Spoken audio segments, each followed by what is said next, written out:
Makanya kalau orang sudah takut kepada Allah dalam bentuk khosyah dan al-haibah, dia akan memanfaatkan umur-umur yang diberi oleh Allah ini. Nggak pernah dia sia-siakan umurnya. Kenapa? Kadang orang begini Pak memandangnya, ya, ada orang umurnya panjang tapi kualitas manfaatnya dikit, nggak ada. Tapi ada orang umurnya singkat, kualitas manfaatnya banyak. Nah, kira-kira antum pilih yang mana nih? Orang yang umurnya panjang, kualitas manfaatnya nggak ada atau dikit. Ada orang umurnya singkat, kualitas manfaatnya banyak, artinya kemanfaatan untuk Allah, untuk orang itu banyak. Umur panjang kualitas dikit, umur pendek kualitas banyak, maksudnya manfaat, bermanfaat. Ini yang perlu dipikirin sama kita, ya, yang perlu dipikirin.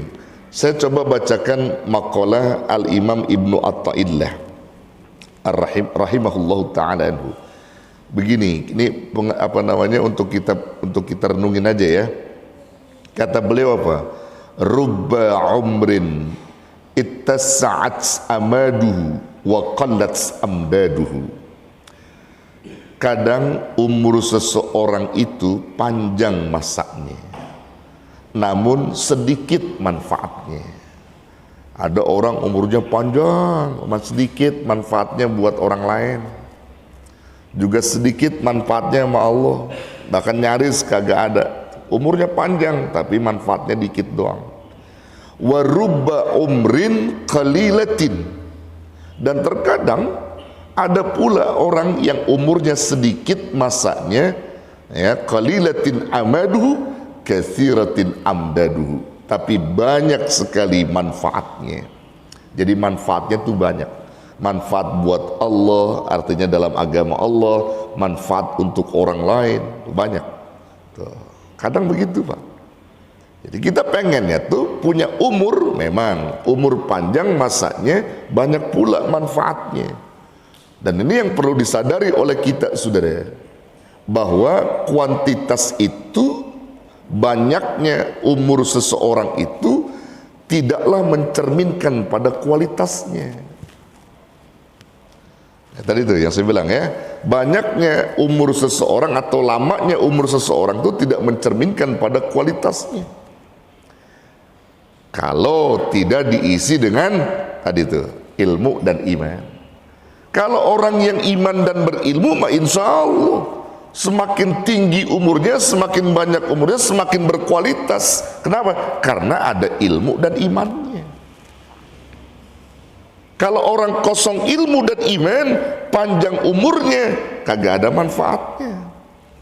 Yang ada ngerugiin dirinya, ngerugiin keluarganya, ngerugiin agama Allah. Rugi Pak. Orang kalau udah kagak punya iman, gak punya ilmu, umurnya panjang, rugi. Rugi bagi dirinya, rugi buat orang lain semua. Betul nggak? Iya. Maka pantas kalau Nabi SAW menyebutkan tentang manfaat dan kebaikan seseorang itu dan keburukan seseorang dinisbahkan pada umurnya. Nah, ini yang disebut umur yang berkualitas dan umur yang tidak berkualitas. Sampai Nabi sebutkan dalam hadis, khairun nas, sebaik-baik manusia atau manusia terbaik, man tola umruhu wa hasuna amaluh. Sebaik-baik manusia adalah orang yang diberi umur panjang atau yang panjang umurnya, maka bagus amalnya, berkualitas Pak. Panjang umur berkualitas. Tapi sebaliknya, wasyarrun nas man tola umruhu wa sa'a amalu. Seburuk-buruk manusia, panjang umurnya, jelek amalnya.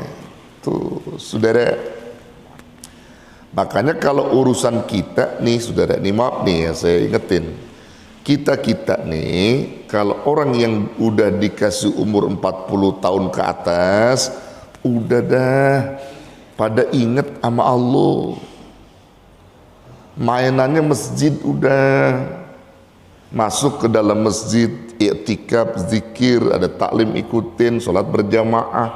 Tuh kalau orang umurnya udah 40 ke sono, jangan pada mancing mulu mancing, main catur mulu main catur. Ada main catur mancing bukan kagak boleh, silakan selagi ingat sama Allah. Lagi mancing zuhur berhenti dulu sholat, mancing lagi habis makan misalnya, habis sholat asar berhenti dulu sholat, itu bagus. Yang kita lihat mancing zuhur lewat, asar lewat, ya jangan begitu. Bukan kagak boleh kita melakukan sesuatu yang kesenangan kita, silakan selagi kita tidak ninggalin akhirat, begitu ya. Jadi kalau kita udah umur 40 ke atas udah dah, bukan berarti yang 40 ke bawah juga nggak boleh dalam konteks taat, harus itu. Yang 40 ke sono udah harus taat. Makanya sampai Imam Ibnu Qayyim Al-Jauziyah memperhatikan kita, saudara. Kata Imam Ibnu Qayyim kan umur manusia dibagi 5 sesuai dengan jumlah waktu sholat. Iya, kata Imam Ibnu Qayyim tuh, yang pertama umur manusia terhitung dari 0 tahun sampai 15 tahun terhitung umur anak-anak. Ini dalam waktu sholat disebut waktu subuh. Ya namanya kan anak-anak masih seger ya, subuh. Nah, subuh 0 tahun sampai 15 tahun waktu subuh anak-anak tuh umurnya. Lalu beliau sebutkan lagi yang kedua, dari 15 tahun sampai 35 tahun maka terhitung umur remaja. Kalau waktu sholat namanya waktu zuhur, siang, matahari lagi panas-panasnya tuh, nafsunya lagi membara, anak muda ya.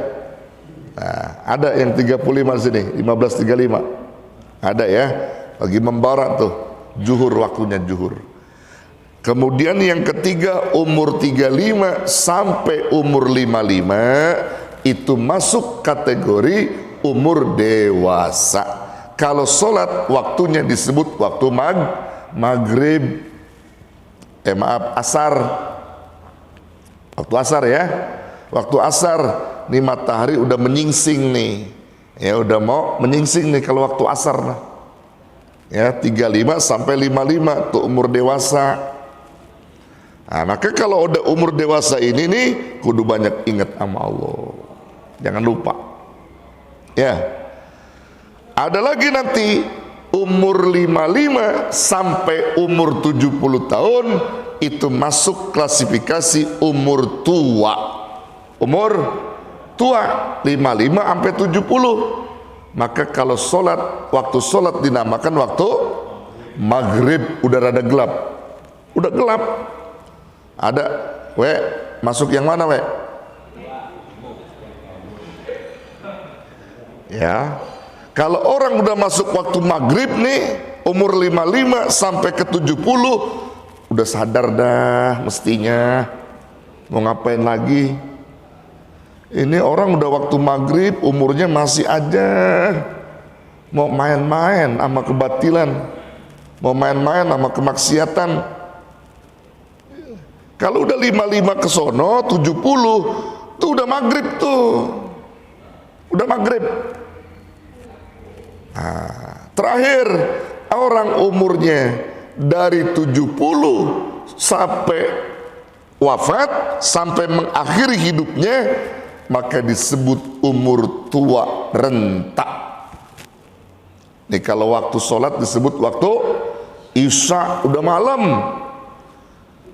Tuh kalau udah waktu begitu tuh saudara, mata udah mulai rabun, ya pandangan udah mulai kabur,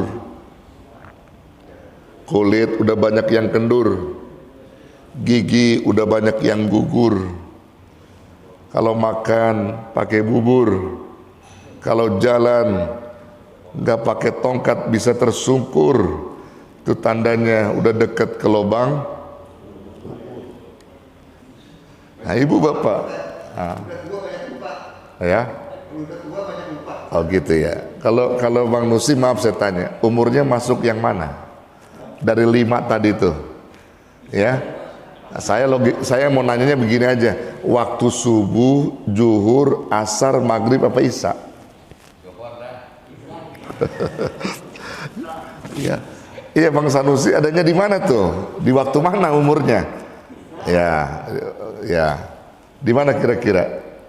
Dengar nggak Bang Sanusi saya ngomong? Dengar ya? Dengar ya? Bang Sanusi sekarang umurnya berapa tahun? Oh, lahirnya berapa tuh? Sedadi 1944, sekarang berapa? Baru 22 Bang Didi.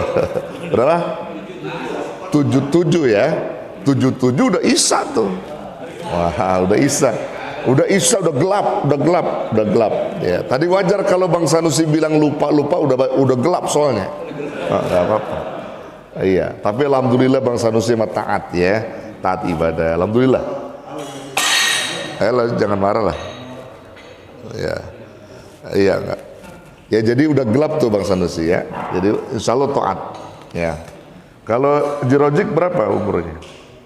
25. Waktu mana? Isya, maghrib, subuh. Udah isya, udah gelap. Udah gelap juga, udah gelap. Nah, pomul saya tanya, waktunya waktu mana udah? Maghrib, isya, subuh. Pomul nih. Waktu isya.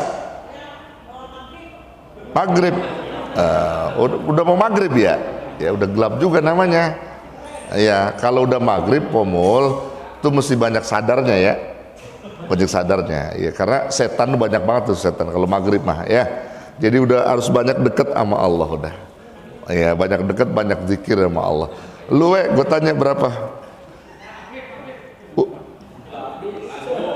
Bukan gue lagi nanya lu itu masuk waktu yang mana? Subuh, zuhur, asar, maghrib apa isya? Hah? Waktu mana Lah waktu tahajud mah udah lewat udah. Ya, kalau waktu tahajud mah udah nggak ada lagi udah. Waktu tahajud mah ya, tapi insya Allah ya, insya Allah umur yang manfaat tadi tuh. Makanya lima tadi tuh kita renungin dah posisi kita ada di mana tadi. Kalau kita sekarang ada di maghrib, kudu waspada. Karena waktu maghrib setannya banyak. Ayo kita waspada, banyak zikir. Udah waktu isya lebih waspada, banyak ingat sama Allah. Begitu. Ya, banyak ingat sama Allah. Makanya saya kemarin juga tuh sempat kaget juga saudara. Jamaah saya di Meruya, malamnya saya habis taklim saya.